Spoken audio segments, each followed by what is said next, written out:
Hi, everyone. Welcome back to Pocket Politics. It's been great to be back after taking some time to get settled after the holidays. We hope everyone had a chance to enjoy the holidays without too much political interference. But we are past that, and it's time to dive right back in. In this episode, we're doing something a little special. We're going to be looking at violence overall that's happened throughout the country. The absolutely historic vote it took to elect Kevin McCarthy as Speaker, and then, of course, our main topic of the night: money and politics. Start off with violence. The United States, and I imagine in the world as well, has seen a multitude of different violent acts in very, recent time. Just to name a few, of course, you have the video that was just recently released of Nancy's Pelosi's husband that was being beaten. There's been multiple shootings across different cities in America. Some you've probably seen in national television, probably, unfortunately, many that you don't see in TV and just see in your local news. And the most recent case of police brutality out of Memphis. So turning it over to our host here, you see these continuous violent acts, and whether it be from the state, whether it be from individuals, and why is this? Is this just the way the world is supposed to be, or is there something wrong with us? I mean, I think the answer to that's yes, all around. There's something wrong with us, and sadly, this is the world we've been living in. And we could go back to history and look at the brutality that was mankind's existence for thousands of years, and argue that we're better off now or not. I mean, you've zoomed in on some more micro events, right? The shootings, police brutalities, assaults. I mean, violent crimes up all over the country. But also, it was this week that we started sending M1 tanks to Ukraine, and that war is still going. It's almost a year now since Russia invaded, and there's conflict all over the world. And so, are we just a brutal species? Maybe, but I do get this sense from time to time that we're living in this dystopian sort of Apple Plus or HBO show. Certainly when COVID hit, you're like, oh crap, is this with The Walking Dead? But now there's, All of Us, which I don't know if you guys have watched, so I don't want to spoil it for you. I haven't watched this week's episode, so don't spoil it for me. But yeah, is the mold? Are we turning into these crazy mold people? What is it? What's the right solution? Right. And so we can talk about a little bit of that tonight. Are there laws on the books that weren't followed that could have prevented these mass shootings, or the Scorpion unit completely disregarding their job and beating a man to death? Is it more laws? Is it different laws? Is it enforcing the laws on the books?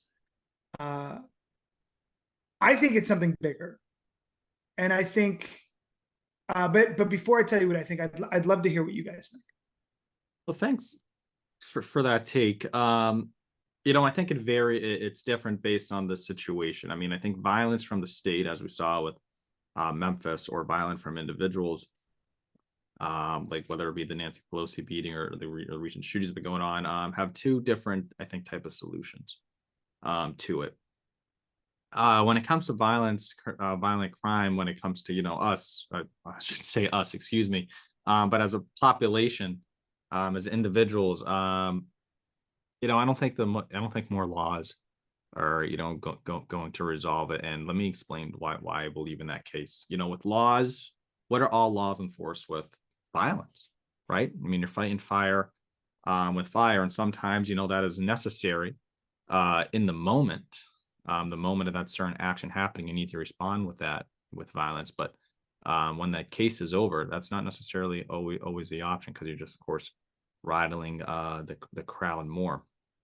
For example, there was a recent shooting at a mall I typically went to a lot back when I was in college, the Holyoke Mall, and again, it's a shooting you're not going to hear about on national TV. And let me say why that is. Holyoke, Massachusetts, is one of the poorest cities in America. It's heavily Puerto Rican. and Dominican. That's part of the reason why you're not gonna hear, because I think a lot of media believes, hey, that that's just the way it is. Why hear about that? And I take a step back at that. I'm like, well, that's not right. But yet, a couple miles down south, there's a nice little town called Longmeadow. Uh, Very wealthy, rich, median income of over $100,000 a year for every household, and that type of stuff doesn't happen. I think a lot comes down to education. A lot comes down to benefits that area can support. Because let's be real. What are these a lot of these people in these cities, like I mentioned, like Holyoke, like I mentioned, Springfield, Massachusetts. Of course, as most people know, I'm from New England, so again, I imagine there's other bigger cities people may know, and probably people are wondering, why am I talking about these two little places in New England. But I think overall the concept is the same.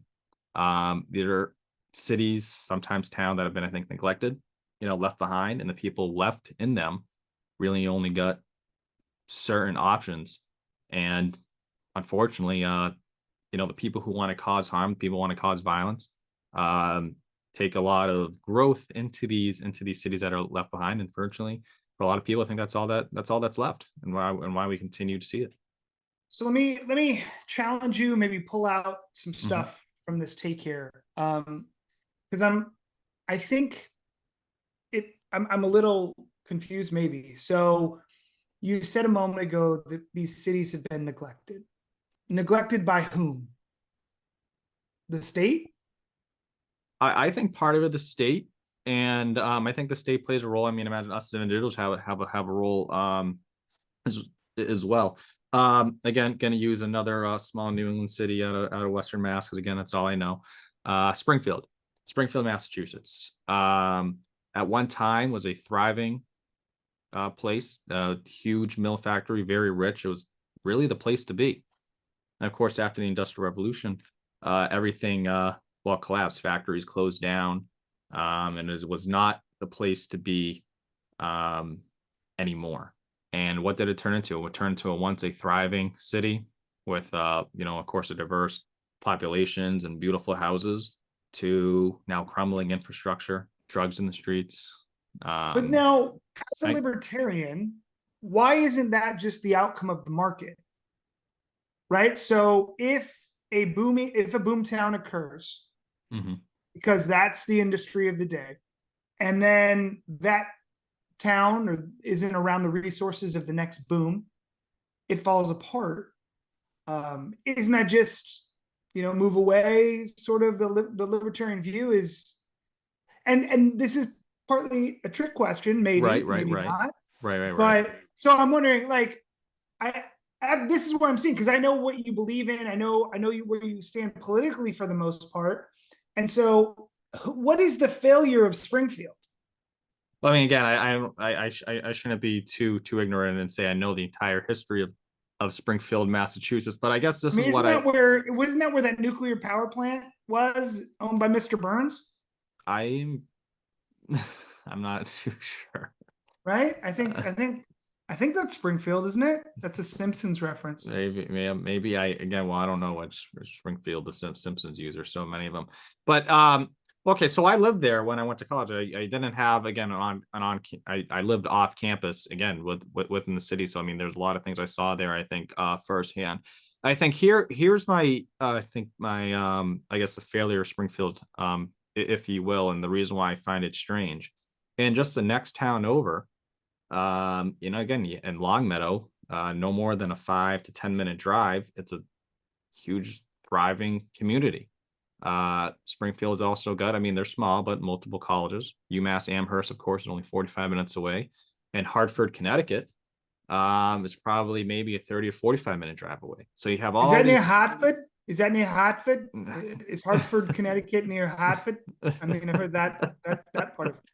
All right, all right. Um, Don't judge my New England accent. But hang on. But what I'm going with is, like, okay, you still got all these thriving areas, that are mhm, that are immediate vicinity, mhm. of the city, and yet it's still not thriving. Now, of course, things I think have changed in recent times. Um, Of course, they got the brand new casino that's been opening there. They've been revitalizing the That's a great downtown. way to help the community. Yeah. Yeah, well, Yeah. it brings Go a lot. ahead. Hang on. It brings it. Well, it brought in a lot of money. It brought in a Mhm. lot of jobs again because there To wasn't a lot who? of job to the Mhm. people who live in that people who live in the city, which I think was very necessary because it was actually their first time in a long time they've had a major again because of MGM casinos. It was a major supplier or any major employer really enter their area Market. other than Smith and Wesson, who just left Springfield, Massachusetts, just to move over to Tennessee, actually. And God knows how long. So the reason, so again, just to wrap it all up, why I think there's some fault there. Again, the market, of course, always does plays a role, but I also see other areas, other cities like that. Again, my small town of where I'm from, and Hudson, Massachusetts, had the same thing. Very huge mill town, industrial revolutionary. But we changed. We were able to flip that. All those old factories are now either very nice lofts, shopping centers. Great place. Again, fantastic areas. But it's much smaller. But yet the city couldn't. So I think a lot of our watchers and listeners can relate to these, probably Celtic Patriot fan towns that nobody cares about, that you're talking about, with where they're from, right? If you're from the Bay, right, you can think of Silicon Valley being next to East Palo Alto. If you're from Chicago, you can think of the South Side versus the East Side or the North. I don't know Chicago, right? The place where you don't get shot. And so Los Angeles is these huge pockets of wealth and these huge pockets of poverty, right? The income inequality is what you're describing. And I think that people who aren't libertarian would be arguing that it's libertarian laissez-faire capitalism that leads to this income inequality. And can I help you with a response to them, maybe? Since I haven't done a good Sure, job of pulling it out of you. please Um, do. I would you agree that mill towns fail when the government steps in and changes environmental policies, or we move from a production economy to a service economy, when we have these small interests rent seeking across the community with large amounts of power in government, right? So this is what I was trying to somehow sneak by here, was that absolutely, whether it's the public schools or public safety, many of these places, both those public institutions have failed. And it's on that community, but it's also on the stakeholders who hold the purse strings to public policy. So I think it's interesting that the scenarios you bring up, but is a freer market the solution, right? Is it the crony capitalism, the alleged oligarchy that got us to this higher income inequality? I think just to jump in, I think it's more than just like income inequality. Although, like, there are so many like statistics that show that if you don't have like resources, like violence is more likely to happen. Mm-hmm. But I think it's also of like a lot of times, a lot of these incidents don't involve people in poverty. Mm-hmm. They don't, right? We look at them and we're like, the question is always, oh, how come this person did it or that person did it, right? Even when there were resources. I think the question is like there seems to be like a disconnect between us and like policymakers. And as policymakers try to approach violence in communities, I think the way that they're approaching it shows that they don't really understand like what goes on in communities and like how to address those problems. Because I feel like we say like, oh, if there's like a mass shooting, we need like more security, more like police presence and more of that. And it's like, well, that doesn't really work, Well, right? the right says we need more guns, right, to keep the people safe in those public spaces, and the left says we need more laws to And I keep think people safe. it's that mindset of securitization of like we need to like really lock down here and like really heavily police people to ensure behavior, I think is counterproductive. Because I think that like when we see, you can look at what happened in Memphis. Like you have like police interactions oftentimes are very, very like negative towards under-resourced communities, right? I And mean, you don't have to look to Memphis. I think we can all you could look to look you every could look to interaction we've everywhere. had You can look to with law everywhere. enforcement. Half of them are adversarial, right, at best. And you can also say that the place where we think like all of these national media stories, most of the time they're not coming from the places that the stereotypical places of violence. Although I think that those places don't get the news media coverage that they should be getting. But the reality is like I think that the perception of where violence comes from and who commits that violence, I think skews a lot of policymaking and actually makes those problems a lot worse. Do you think it's also the why? Right. So Sarah, I have a thought here, but I want to give you some runway here. I think it depends at the end of the day, because like Audit was saying, we often think violence happens mostly in like lower income communities. But the fact is, while there might be higher rates of violence there, most of the people there are just trying to live life. They're not violent. They're perfectly fine people who just have poor economic conditions. I think at the end of the day, there's other influences that work upon people that are more than just policy level that influence a person's capacity to commit violence. Some of that can come from like the family structure where somebody was raised in. Like there's studies that show if you had a parent or somebody like a parental figure in the household that was violent towards a child, they're more likely to do that. That's not necessarily a government policy thing they can fix on their own. But there's a lot of, for better or for worse, I believe, discretion upon the individual that I think sometimes gets lost. Because I mean, from a historical point, there was a lot of violence back in the 1920s. It was prohibition, and there were also the mob, gangs. They were doing alcohol, horrific like acts of public violence.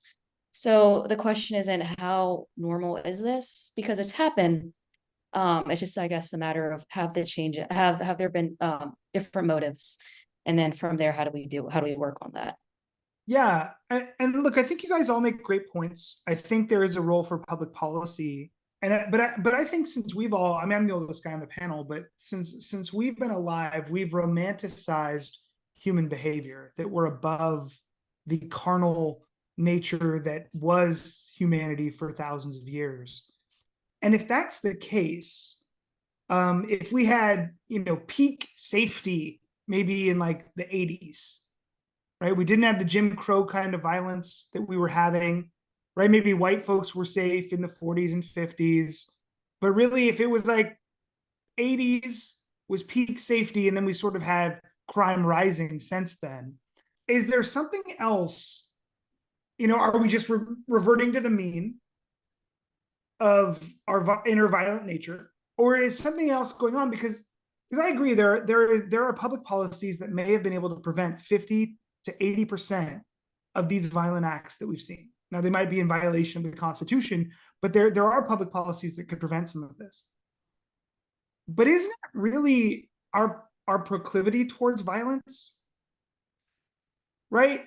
I mean, I think you're kind of forgetting like in the 80s when the Reagan administration did a lot of shady things in like under resource communities, like to fund, U.S. military action abroad, bringing in billions and billions of pounds of kilograms of like drugs in order to fund that. I think then the extra policing efforts and the just kind of, I'm not saying the 80s were great. I'm saying that the crime level was lower I than think it's that's in what, the 90s, and it's then- lower than it was in the 2000s. I could be wrong, but that's my sense of things. but I think that's, but then you have all of these, like, you had the opioid epidemic, you had the crack epidemic that just destroyed communities. And I think, Yep. like, a But shouldn't drugs society, be legal? You guys are that's libertarians. that's another conversation. That's another conversation. But the whole point is we respond to that quite differently. Like in 2015, when there was an opioid epidemic, we said, hey, like, this is a public health problem. We increased access to hospitals and naloxone. We tackled the problems. There was violence associated with them, but we tackled We it like a public health created public issue. drug use places and no, I don't think that we have more people died from opioid overdose No, but in since the 2015 90s, than before that. but that's because they again put fentanyl, and now they're, I think, approaching, like, I think the way we approach violence in America is very, very flawed, because we kind of like stereotype, we kind of like put groups of like who commits this violence and associate like people with with violence, and kind of our gut reaction is to like police and enforce, right? Which See, only that's I not think what I'm saying at all. I'm I not think it goes advocating for that.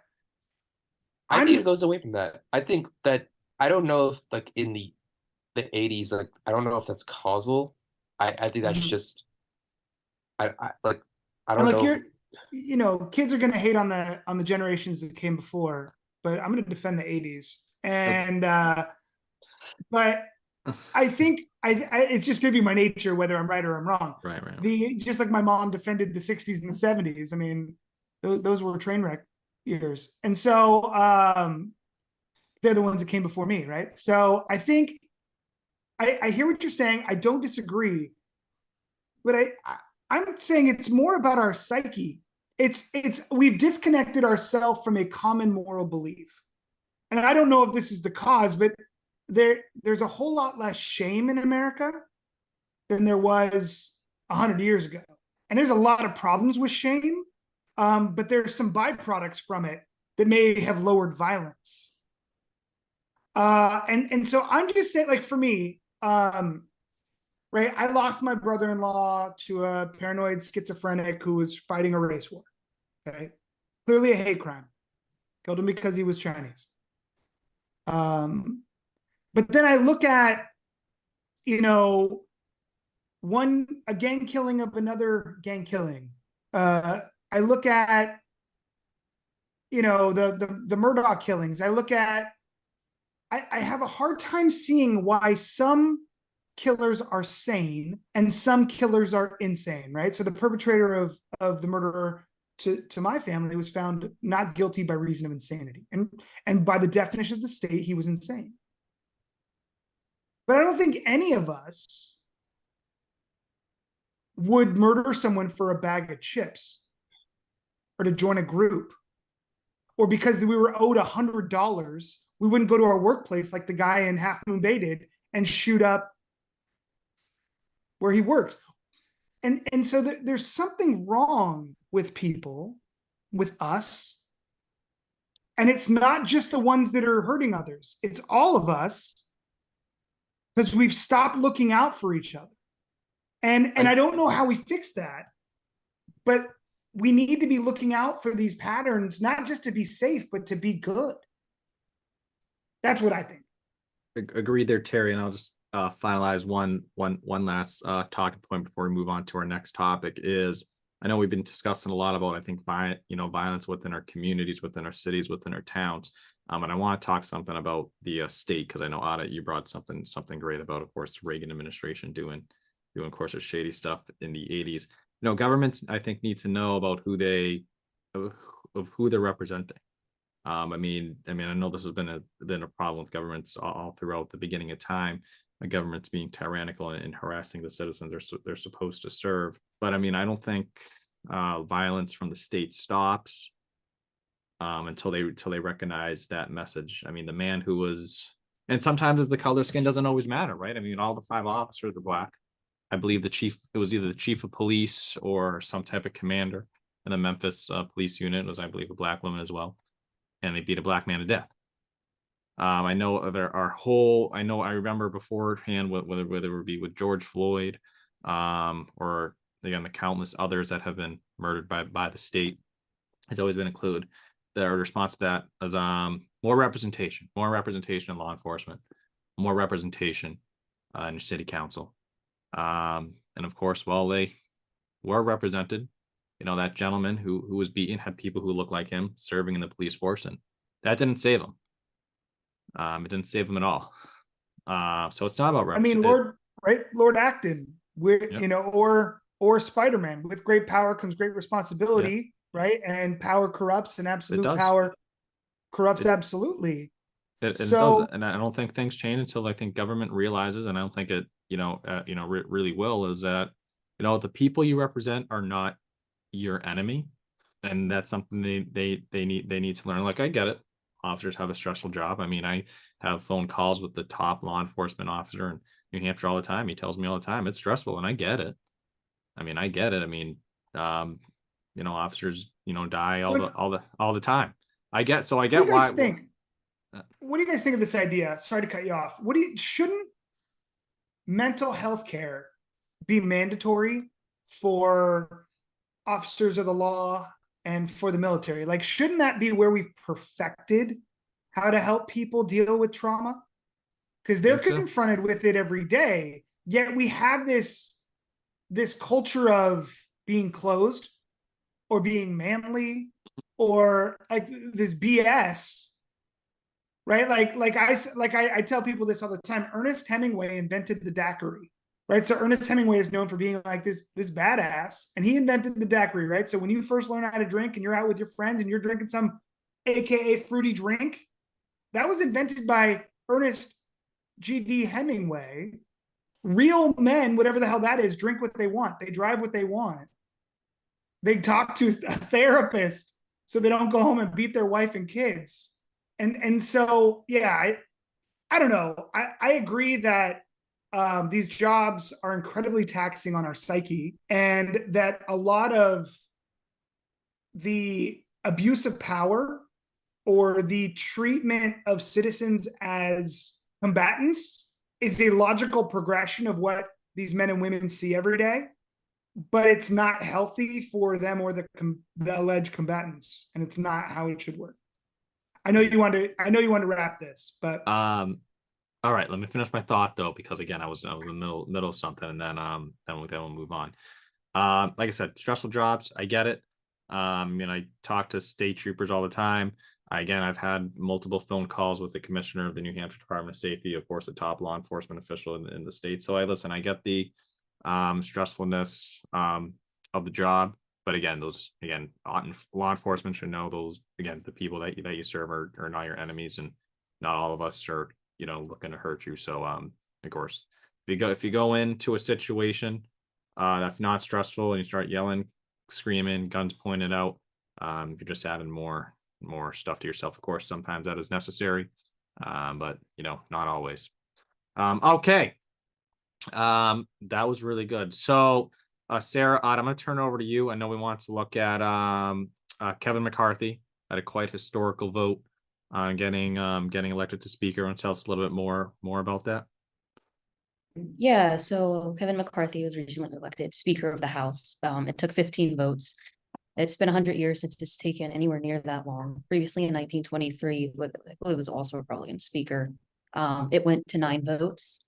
And during this session, during the voting, the Freedom Caucus, the House Freedom Caucus, they would appoint different people, because technically the Speaker of the House does not actually have to be an elected representative of the House. So technically when they did nominate Trump, he could have, if he reached the threshold, have majority of votes. But eventually they got enough votes. Some people also ended up leaving from voting, and it's believed they made concessions in order to get people on board with voting for Kevin McCarthy. So what do we think about potential backroom deals in order to get the speaker, the House majority being slim? What are your thoughts on this? Yeah, I think we talked a little bit earlier before the midterms, where I think Terry made kind of this idea that, like, Republicans would use their political clout post midterms to cut out some pro-Trump Republicans. But that's clearly not the case. They didn't win by a large enough margin. They need every vote. And that was pretty much clear here, where you had Republicans in the House just like not voting, not choosing to vote, just sitting there. And they knew they had the power, right? They were a small faction of people. I think this is very similar to 08, where you had the Tea Party, of a very small group of individuals in the House and Senate that, in the grand scheme of things, couldn't really control policy. I think when Marjorie Greene Taylor, like, or was it MTG, like whatever, like, she put out an amendment, got 14 yeses. Everyone else said no. So there's no real political clout here, but there's just leverage to make the system kind of grind to a halt. And I think that that's kind of what we're seeing now. Kind of that repeat of 2008, where you've got that small faction that's just going to, like, kind Would of you- grease Wouldn't the you say that's wheels. the same as Joe Manchin and Kristen Sinema? It's just the moderate wing of the left that's pumping the brakes versus the extreme MAGA Republicans, according I to the think president. I think it's different because in this case, it's getting a bill passed, right? I think that's far, far different than like electing a speaker. See, I disagree, right? I think that these fools that held up the vote have very little power, to your point, where Manchin and Sinema had all the power. And so I was disappointed in the Problem Solvers Caucus, which I think is an amazing caucus made up of Republicans and Democrats, that a few Democrats didn't just come over after 5 votes and make McCarthy the speaker, right? Their unanimity for their party was just as silly as the Freedom Caucus, whoever's unanimity against McCarthy. I love the fact it took multiple votes. Contrary to everything, I think it shows a lack of poor leadership taking it to a vote by McCarthy when you don't have it. But that's okay, because I love the idea that that's why we have multiple votes. That's why the system is designed like this. And of course there's backroom deals. Of course there are. That's how that's the pig fat that keeps the machine running. Right? It's just like pork barrel spending. It's the lubricant that gets stuff across the finish line. Do I care? No. Do people like Matt Gaetz and Marjorie Taylor Greene or Lauren Boebert seem more credible today that they held up that vote for a week or two? No, they seem less credible. They've blackballed themselves inside their own party. And I think we'll see if McCarthy's a real leader and get stuff done by pulling in some actual Democrats. And if they won't come over for common sense things while the people in the Freedom Caucus won't do it, then I think it's a great opportunity to paint the Democrats as the stonewallers, as the people, putting their stick in the machine, keeping it from working, not just 10, 15 Republicans. So I don't know. I have a very unique take on this. I haven't heard it other places. I love that it took multiple votes. I think it's great. I think it should take multiple votes every time. It should not be a slam dunk who the speaker is or who the party ruler is. I want to see more competition. I don't want it to be the next person up or the person who earned it or whatever. So I didn't mind that. And I think the people who look like kids with their ball going home will end up with less power, less money from donors going forward. And so they did themselves a disservice. Maybe like 2 votes, 3 votes, and then caving, sure.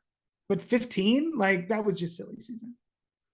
Agreed there, Terry and Sarah, not to take away your thunder, but I think a couple episodes ago you said a great line that it should be complicated. Won't steal too much of your thunder there, but it was fantastic. And one thing I was looking at a couple of new rules coming in through McCarthy's role.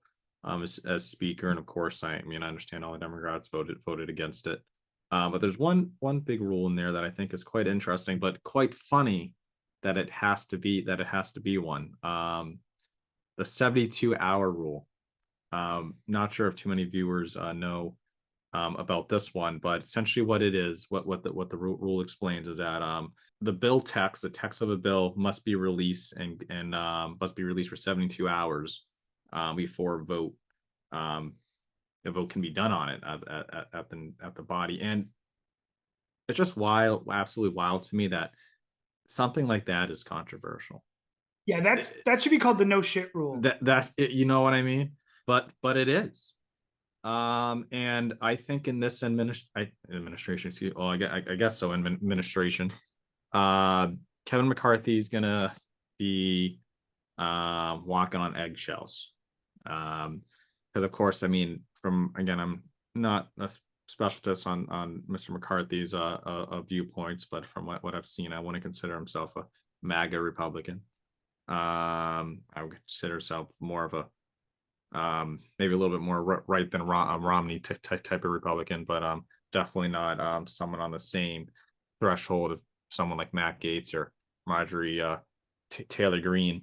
But he has eggshells to walk on because again, he was elected by such a slim majority. And I know we were talking about earlier, okay, how much power do people like Matt Gaetz, like Marjorie Taylor Greene actually have? And maybe they may not get legislation passed. But it's kind of the same concept, that argument we use of how much power third parties have in American elections, right? They may not get anybody elected, but they have enough numbers to greatly decide what something's going to be, and they know that. So if the Senate had gone Republican, Yeah. they'd have a lot of power, That's right.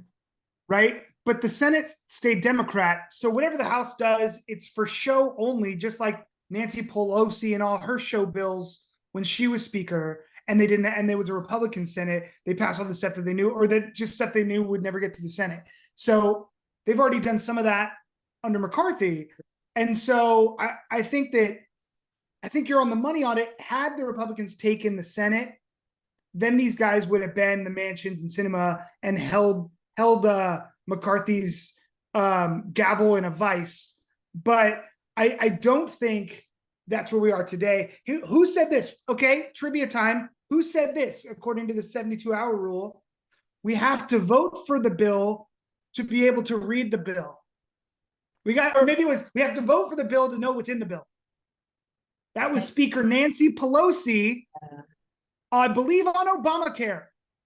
So the 72-hour rule just makes a ton of sense. And for those of you who don't know, bills are thousands of pages long. They're often 100 different issues rolled into one because it's all horse trading, or it's the only way to get something across, the finish line. It's not just, hey, we want to change this one thing, we're going to have a vote on it. And it comes through committee, and yeah, the people in the committee might know what's in the bill, but it's mostly 99% is probably written by lobbyists. Then it gets to the floor, and essentially you read the executive summary, the one-page summary, and you have no idea what's in it, and you vote on it. That's how things have been going for years now. And so the Republicans would stall when they were in the minority, and they would hire a speed reader to stand on the floor of the House and read the bill out loud. Right? I think they did this for Obamacare, and it took 4 days with a speed reader or something crazy like that. Right? So you're on the money here. Some of this stuff is really smart. Some of it's silly, like the one vote, a simple majority can kick out the speaker, whatever it is, or one person can call up the vote for the speaker. I'm surprised that hasn't been used yet, just for fun. Now, there's one thing I wanted to point out, that this is different. Even if MGT and the gang have the power, that's the name of their house band that they do concerts on the mall, MGT and the gang, it's not. And but MGT and the gang, right? Let's say they really do have the power that you might think they do. Democrats want to pass more laws, right? It's just sort of in their nature. right? They want to fix the stuff. They want the government to fix stuff, right? And so when they had the House and narrowly the Senate, they wanted to fix all this stuff by passing more laws and changing stuff around. So they needed Manchin and they needed Sinema to get stuff across the finish line. You know what Republicans like to do? Pass no laws, right? The fewer the things passed, the better. To most average Republicans, they're like, stop making new laws.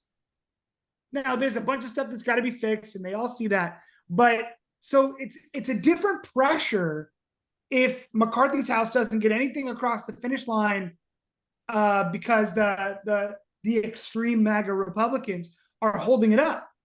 I think, It's more of a win than it would have been for Pelosi or Schumer. but I think where Republicans want to win, one is spending and taxes. McCarthy talked a lot about how we need cuts in spending, and the Biden administration was like, you are either going to pass yes or no. We are not renegotiating. The Ooh, reason debt limit. So you're talking debt limit. Let's explain the debt limit for everybody real quick. Do you want to do it? You want me to do it? It's just how much the government can spend.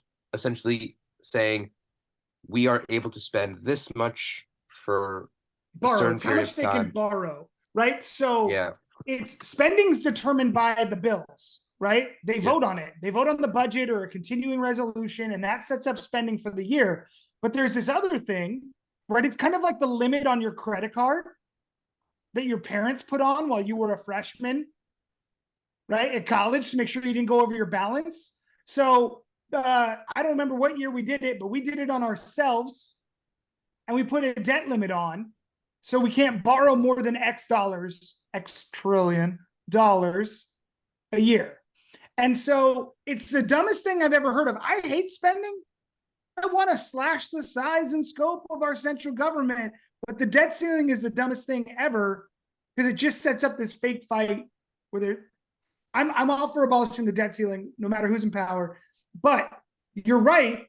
Biden says, I'm not going to negotiate with you. And we end up here where we're close to default on our debt, which will affect all of the value of your dollars and the interest rates all of you pay on your cars and your houses and your credit cards. If they can't get their you know what together and work on this. And it's like the problem is the reason why like the Biden administration can be firm on this and be like yes, no. It's not like McCarthy can go and be like the Democrats are the reason why this can't happen. It's like because you can't throw the saying is you can't throw rocks from a glass house. Like you can't. If your party is dysfunctional and losing legitimacy because of a small faction, you can't turn around and be like, they are the reason why we can't, pass policy that we want. Look, a good leader convinced millions of people that they should murder millions of people, right? A good leader can do exactly what you're saying. I don't know if McCarthy is a good leader, but it's the truth, right? There's 435 members of Congress, and you don't need all the Republicans to cut spending. You just need 20 Democrats who are for cutting spending on their own websites. So I do think, I think it's harder to make the case, but we all have the crazy uncle, right? That's all you got to say is MGT's our crazy aunt. Well, she's got to be there at Thanksgiving, but she's gonna drink too much. We need your help, right? We need your boyfriend's help. That's the Democrats, right? To get the turkey cut. So I agree with you, and then I disagree with you. I think real leadership is telling the truth. And 15 dummy Stonewall-y Republicans, if that's what they are, I'm not saying that's what they are, but let's say that's what they are, doesn't account for the 189 or 200 Democrats that only 10% would be needed to really fix stuff. So, right, Republicans got painted as the Stonewall party for a long time by the left. And they were, right? I'm going to make you a one-term president is what McConnell said to Obama, mistakenly. And so I don't know. I'm fired up tonight. So Sarah, what do you think? Do you think that a small group of Republicans certainly are decreasing, to Audit's point, the credibility of the unanimity of a party? But are they going to be the hurdle to progress? Or is it going to be the president and his intransigence over cutting spending, bad leadership by McCarthy, a narrow majority in the Senate? What do you think? I By think the it's left? I think it's kind of a mix of all of them. I think I went back and forth watching the speaker votes because on the one hand, I think, oh, good, this is democracy. It's taking time. That's how the system was designed. But at the same time, I'm kind of wondering what the motives were, considering that it was Freedom Caucus, very MAGA heavy people that were holding it up. And also, I don't know what to make of, obviously Washington is full of backroom deals being cut. But when the people that are really holding up the voting and are cutting backroom deals are the same people that are going to say, that are saying they're going to Washington to drain the swamp and fix the problems and Washington and fix the corruption, and they want transparency. Yet during all of the speaker to votes, we don't know exactly what deals they were cutting. We can only speculate that they wanted committee placements. Committees can be very powerful depending on which ones they are. I don't know exactly who ended up on what, but I think it is something to wonder, because they did do the rules, which I think is good. But I think it is something to wonder what were their motives, whether it was personal and I want to be on this committee for me, or if there is a change. But at the same time, it's also kind of, well, if you're very mega heavy, what change exactly do you want? And how in line is that with your party? I really wish Democrats would have come across, especially considering that during the beginning of the votings, Biden and McConnell were in Kentucky touting bipartisanship. But I think the parties are far, far, far too polarized right now. Unfortunately, to your point, Terry, I would love for them to have done that. So then the MAGA crowd could be quieted, and it really would look to all Americans that they could actually work together. And even if But they it is. had, even if they had done that, right, they could have done it simply strategically to make McCarthy look even more impotent, for lack of a better word, and to say, look, see, we had to be the big kids, we had to be the mom and dad, and we had to solve this problem again for these silly baby Republicans. Like, even if it was politics, I think they could have played it better. Oh, and this gives me an opportunity, because before the end of the year last year, we were talking about the Democrat leader, Hakeem Jeffries. And I had said something about him being under suspicion about harassing someone, I believe. And I had confused him with Keith Ellison at the DNC. And so there's nothing about Hakeem Jeffries that I could find after that podcast. When I went back to verify whatever I said, I couldn't find it about him. So I was mistaken in what I said, but it was about Keith Ellison when he was at the Democratic National Committee. So I agree with you, sir. I think, look, Oh, yeah, go I ahead. was just gonna say real quick, I think they really just need to go back and read George Washington, because when I watched this, it was just very, very party heavy. The Republican Party is weak enough as is, and they are just holding up the party, not necessarily to get things done, but they look weak. And then on the Democrat side, if they really just wanted to pick a speaker, a few of them could have just defected and then tweeted to their constituents, "This is why I'm doing it," so they know they're not traitors. But none of that happened. They're just towing the party line far too strongly than need be, and that does not work in our system. And people don't want that. Can you tell our listeners what you mean by maybe they should go read some George Washington? Yeah, so George Washington was very against political parties, and his farewell address, the vast majority of it is just him saying, factions are bad. We don't want factionalism. That's natural, as people need to get things together, and you just like some people more than others. But yeah, that was the main gist of his farewell address after he chose to 100%. leave office after 2 terms too. He was 100%. Whether it's in song or you're reading it off a piece of paper, right? And whether it's Hamilton, whether it's that farewell address, I think it stands up to Gettysburg Address. I think it stands up to I Have a Dream. I think it's one of the great addresses in American history, and it should have a larger prominence in what kids have to memorize and what we lionize. So let's talk about the backroom deals. What types of what policies do you think could be affected by the games that were played under behind the curtains? Well, Gates is involved, so maybe it's to make sure that the harassment lawsuits are still kept secret. I don't know. Like,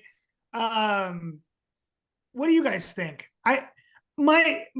My cynicism just boils up here, and it's snarky things are going to come out of my mouth. What do you guys think the backroom deals are? Yeah. I'm with you on this one, Terry, to be honest. I think it's committee placement. I think it's donors. I think so. Like, I don't know if our listeners know this because we've talked about this before, but if you want to get on a committee, you actually have to give hundreds of thousands of dollars to your party, whether you're a Democrat or Republican. It depends upon how big the committee is, how important the committee is, where the seat is, right? Do you want to be the ranking member, the chair? Those seats you have to buy with campaign donations. And so maybe it was a haircut on what they had to come up with. Maybe it was paying off campaign debt that they had. Maybe it was McCarthy would go out and fundraise for them on re-election or promise not to, or I don't know, but why does he have to keep them? Like, he got, like, I don't know. I think it's because I think the promise is to make sure that the next 2 years are relatively smooth. And I think that his leadership doesn't get challenged because Yeah. that's always the fear. 100%. I think the two biggest points, I think one is energy. Climate change has been kind of like the big talking point for Democrats. And I think that Republican policy is sort of like, we don't want massive climate change policy. But I also think like things like coal and oil and natural gas, fracking, those are things that Republicans want to focus on. So I think that who gets the coal, who gets the oil drilling, who gets those permits, I think that's one. I think the second thing is, I think it's the military. I think it's the most, if you're a politician, it is the most profitable place to be because there's always donations. That and healthcare. I think that with the whole Russian-Ukraine scenario, I think Republicans really want to control that because I think that the Republican stance on it has been, yeah, we'll go along with this spending. We won't go against it. But now that we have some sort of leadership, let's kind of curtail our military spending in Ukraine at least. Let's, move away from this heavy interventionist policy. And I think that you put someone there that maybe is a little like against that ideology and more nationalist and who's like really aggressive could lead to some new changes. And Don't you think McCarthy is more the hawk and the extreme MAGAs are the doves though? Like, isn't McCarthy like the inside Washington neocon more so than MGT? I don't know, because I think the whole national agenda was for them to be, they've kind of been a little bit flaky or inconsistent on their ideology of withdrawal That's and true. intervention, but I think all politicians are on, especially on True. specifically this issue. I think that for Ukraine specifically, I think McCarthy, I think that if he had his way, wouldn't be in support of that. But because the majority kind of consensus was like, we're going to be funding billions to Ukraine, we're going to do that. I think that majority, if the Freedom Caucus had their way and they got to dictate policy, I think the only reason they're against it is because it's a Democrat-led, Congress. But if they had their way, I think they would be more aggressive, sending more supplies, more things. Interesting, because they say the opposite, right? They're all accused of being Putin sympathizers, saying this is all going to a corrupt regime and all that sort of stuff. Interesting. You think it's just who was at like COVID, right? Like you're pro-vaccine. When Trump's making the vaccine, you're anti-vaccine. When he's out, or vice versa, you're you're anti-vaccine. You're never going to get it. You're Kamala Harris, and then you win, and you're telling everybody to get it, right? So, okay, could be. Yeah, I It- think it's interesting to mention though that one of the committees they came up with was a China Select Committee with Mike Gallagher. China and Taiwan's been heating up. That's also a big Mhm. military defense, other issues with the spending. I mean, the chips that Taiwan makes, and also the whole one China policy from way back when. They're kind of split. Some of them are hawks, some of them are doves. America first and like Trump's doctrine seems to be very nationalism focused at home. Mhm. So I think it really just depends on But it's very anti-China. Yeah. it's Right. very anti-China. But Trump also attacked China with a lot of like trade. Correct. It's things. economically against China, not militarily. Yeah, but it's interesting because I saw an article out by I think it was the Washington Post recently where a top Air Force general suspected we might be at war with them by 2025. So there is a real threat. Check this at out. least it seems. Check this out. So I heard this statistic today. Given all the howitzers and howitzer rounds we've been sending to Ukraine, it will. The U.S. military, I believe, is downgrading the UK as a military partner because they've cut their military so much. If they were to go into a full-scale war, they would run out of rounds in a day. That's how little long-range ammunition they have. And if we were to go, I think it was the Air Force or no, CSIS game this out, and they projected if we were in a hot war with China just over Taiwan, we would be out of long-range projectile rounds in 1 week, given our current supply and our ability to reproduce them. So we've sent so many arms to Ukraine. Like, I know this is a squirrel moment and not what you're talking about, but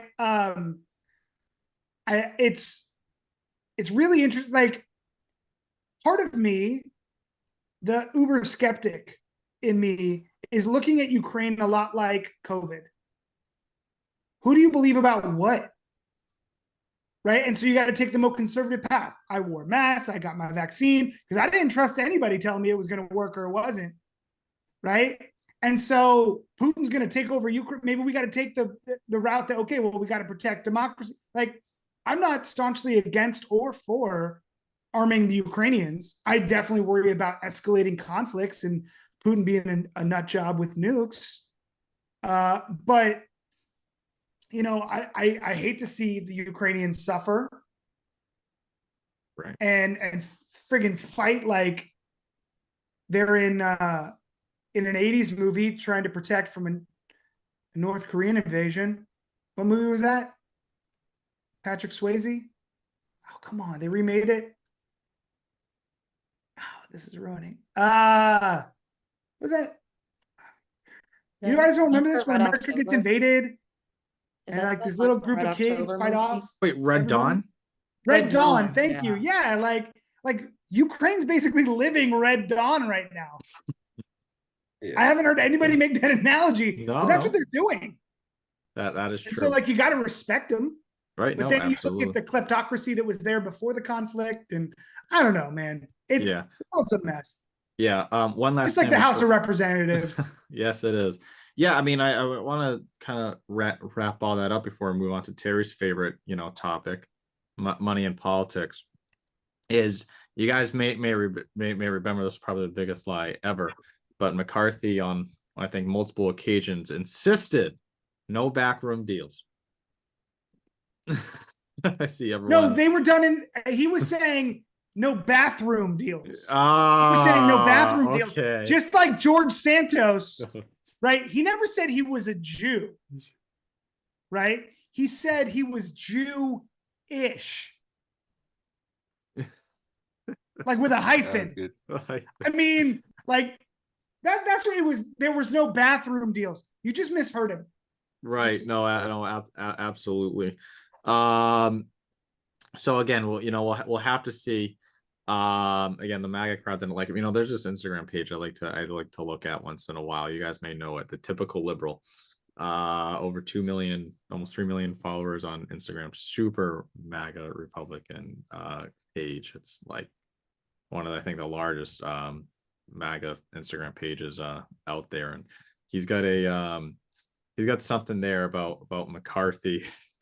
he said I will say I had very little faith in McCarthy to begin, but he's been surprisingly based since being sworn in as speaker, as long as the America First Republicans keep the fire under his ass.